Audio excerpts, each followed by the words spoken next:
তার মা ভেতর থেকে এক বালতি কেরোসিন এনে নিজের মেয়ের মাথায় ঢেলে দেয়, আর বাবা নিজের পকেট থেকে লাইটার জ্বালিয়ে তার দিকে ছুঁড়ে মারে। তারপর ঘরের দরজা বন্ধ করে নিজেদের মেয়েকে আগুনে পুড়তে রেখে বাইরে বেরিয়ে যায়। ভেতর থেকে মেয়ের আর্তনাদ শুনে তারা পাগলের মতো কান্নাকাটি করে, কিন্তু তাদের কিচ্ছু করার নেই।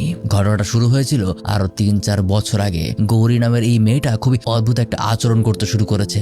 মাঝরাতে যখন সবাই ঘুমিয়ে থাকে তখন সে হুট করে ঘুম থেকে উঠে পড়ে আর আয়না দিকে নিজের চেহারা দেখে আবারও ঘুমোতে চলে আসে। তবে একদিন রাতের বেলা এক অদ্ভুত শব্দ শুনে গৌরীর ঘরের সবার ঘুম ভেঙে যায়। কোথা থেকে যেন গড়গড় করে আওয়াজ আসছে। গৌরীর বাবা আলমারি খুলে দেখতে পায় সেখানে কিছুটা অদ্ভুত অবস্থায় গৌরী ভেতরে বসে এমন আওয়াজ করছিল, কিন্তু গৌরী কখনো স্বাভাবিক হওয়ার পর এগুলোর কিছুই মনে রাখতে পারতো না। তেমনি একদিন গৌরী তার স্কুল লাইফের প্রেমিকের সাথে শহরের বাইরে একটা জঙ্গলের সময় কাটাতে যায়। তার প্রেমিকের নাম চান্দু। চান্দু গৌরীকে একটা ছোট্ট শাখা নদীতে নিয়ে যায়। এখানে তারা একসাথে গোসল করবে, কিন্তু গৌরী যখন প্রায় কোমর পানিতে নেমে আসে তখনই সে দেখতে পায় নদীর পানির মধ্যে থেকে কিছু মৃত মানুষের হাত ভেসে উঠতে শুরু করেছে, যা দেখে সে মাত্রাতিরিক্ত ভয় পেয়ে যায়। কিন্তু চান্দু সেখানে কিছুই দেখছিল না। তারপর থেকে গৌরীর এই সমস্যা ধীরে ধীরে বাড়তে শুরু করে। প্রতি রাতে আয়নার সামনে সে অদ্ভুত চেহারা করে তাকিয়ে থাকে। এমনকি একদিন গৌরী যখন বাবার সাথে বাড়ি ফিরছিল তখন হঠাৎ একটা পাগল এসে তাকে ভয় দেখায়, যার কারণে গৌরী রাস্তায় প্রত্যেকটা মানুষকে খুবই অদ্ভুত আচরণ করতে দেখে।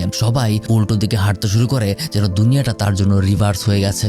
আর এখান থেকে সে মানসিক ভারসাম্য হারাতে থাকে। তার বাবা তাকে ডাক্তার দেখাতে নিয়ে গেলে সে চিৎকার করতে শুরু করে। ডাক্তার নাকি তার সাথে বাজে আচরণ করছে। তার কথাবার্তা পরিবর্তন হয়ে যায়। সে নিজের মাকেও নাম ধরে ডাকতে শুরু করে, এমনকি তার বাবাকেও সে গালিগালাজ করে। কিন্তু কিছুক্ষণ পর তার হুঁশ ফিরে আসলে তার কোনো কিচ্ছু মনে থাকে না। পাশাপাশি কেউ যদি এই কথা বলে যে গৌরীর মধ্যে কোনো অতৃপ্ত আত্মা ভর করেছে, তাহলে গৌরী তার সাথে খুবই খারাপ আচরণ করে। তাই গৌরীর মা বাবা তাকে নিয়ে একটা নাম করা তান্ত্রিকের কাছে যায়, যে গৌরীকে জিজ্ঞাসা করতে শুরু করে, তুই এখানে কি করতে এসেছিস? কিন্তু গৌরী তখন খুবই স্বাভাবিক ছিল। তাই তান্ত্রিক তাকে মারতে শুরু করে। তা দেখে গৌরীর মা বাবা রেগে গিয়ে তার মেয়েকে নিয়ে চলে যায়। কিন্তু এবার শুরু হতে চলেছে এক মৃত্যুর খেলা। গৌরীর বাবার একজন বন্ধু সেদিন তার মধ্যে যে আত্মা ভর করার কথা বলেছিল, সে একটা বাসে করে নিজের গ্রামের বাড়ি যাচ্ছিল। কিন্তু হঠাৎ সে দেখতে পায় বাসের সবগুলো মানুষ তার দিকে এক নজরে তাকিয়ে আছে। আর এক সময় একটা ছোট্ট বাচ্চা এসে তার গলা টিপে তাকে মেরে ফেলে। কিন্তু এই সবকিছু ছিল তার কল্পনা, তবে মৃত্যুটা তার বাস্তবেই হয়েছে। আর গৌরীর প্রেমিক চান্দুর সাথেও কিছু অদ্ভুত ঘটনা ঘটতে শুরু করে। তার মনে হতে শুরু করে কেউ তাকে ঘিরে রেখেছে। তাই খুবই ভয় পেয়ে যখন সে পালাতে ধরে তখনই পড়ে গিয়ে তার গলায় একটা রড ঢুকে যায়, যেখানে সেও মারা যায়। আবার ডাক্তার যে চিকিৎসা করার চেষ্টা করেছিল, সেই ডাক্তারের বউ একদিন পাগলের মতো আচরণ করতে শুরু করে। আর এক পর্যায়ে দুজনে একে অপরকে মেরে ফেলে। আর এসব দেখেই বোঝা যাচ্ছে যে সবগুলোর পেছনে রয়েছে গৌরী। তাছাড়া দিনে দিনে গৌরীর কথাবার্তা আচার আচরণ খুবই অদ্ভুত হওয়ার কারণে এবার তার বাবা তাকে একজন সাইকিয়াট্রিস্টের কাছে নিয়ে যায়। আর তাকে গৌরী নিজের পরিচয় বাবু বলে দেয়। সেই সাইকিয়াট্রিস্ট তার কথা শুনে অবাক হয়ে যায়। গৌরীর মধ্যে থেকে গৌরীর নামটাই মুছে যায়। বাবু নামের একটা অতৃপ্ত আত্মা তার মাঝে স্থায়ীভাবে বসবাস করতে শুরু করেছে। বাবু ছিল একজন সাইকো টাইপের মানুষ। মরার আগেও সে অনেকগুলো মানুষকে মেরে ফেলেছে।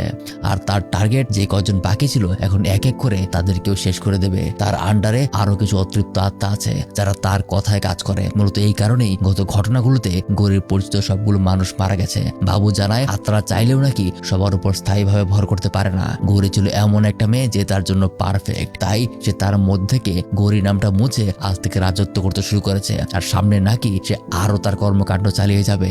আজ পর্যন্ত যে কয়জনকে সে মেরেছে সেই নিয়েও সে সবাইকে বলে দেয়। তার বাবা মাকেও সে হুমকি দেয়, যদি তারা তার পথের কাটা হয়ে যায় তাহলে সে তাদেরকেও দুনিয়া থেকে সরিয়ে দেবে। তাই তারা আর কোনো উপায় না পেয়ে আবারও সেই তান্ত্রিকের কাছে ফিরে যায়। এখানে তান্ত্রিক তাদেরকে জানায়, যদি আত্মা কখনো কারো উপর স্থায়ীভাবে ভর করে ফেলে তাহলে সেখানে আর কিচ্ছু করার নেই। যদি সামনের সকল মৃত্যু আটকাতে চাও তাহলে গৌরীর দেহটাকেই শেষ করে ফেলতে হবে। কিন্তু এই বলতে বলতেই হঠাৎ তান্ত্রিক পাগলের মতো আচরণ করতে শুরু করে। তার শরীরটা হাওয়ায় ভাসতে শুরু করে। আর এক সময় তার শরীরের ভেতরে সবগুলো হাড়গোড় ভেঙে গিয়ে সেও সেখানে মারা যায়। আর এই ঘটনা ঘটেছে এই নিয়ে প্রায় 3 বছর হয়ে গেল। গৌরীর মা বাবাও বিষয়টি নিয়ে বেশ চিন্তিত। তাই এখন সেই তান্ত্রিক এবং সাইকিয়াট্রিস্টের কথা সিদ্ধান্ত নেয় তারা তাদের মেয়ের বডি আসলেই শেষ করে দেবে। গৌরীর মা বাসায় এসে কান্না করতে করতে একটা বালতিতে কেরোসিন ঢালে। আর হঠাৎ এসে গৌরীর উপর সেই কেরোসিন ঢেলে দেয়। আর গৌরীর বাবা নিজের পকেট থেকে লাইটার বের করে তাতে আগুন ধরিয়ে দেয়। তারপর তারা দৌড়ে বাইরে বেরিয়ে আসে। তবে বিষয়টা তারা নিজেরাও মেনে নিতে পারছিল না। তাই নিজের মেয়েকে বাঁচাতে আবারও তারা ছুটে যেতেই ধরে। কিন্তু সেই সাইকিয়াট্রিস্ট তখন তাদেরকে আটকায়। আর ভেতরে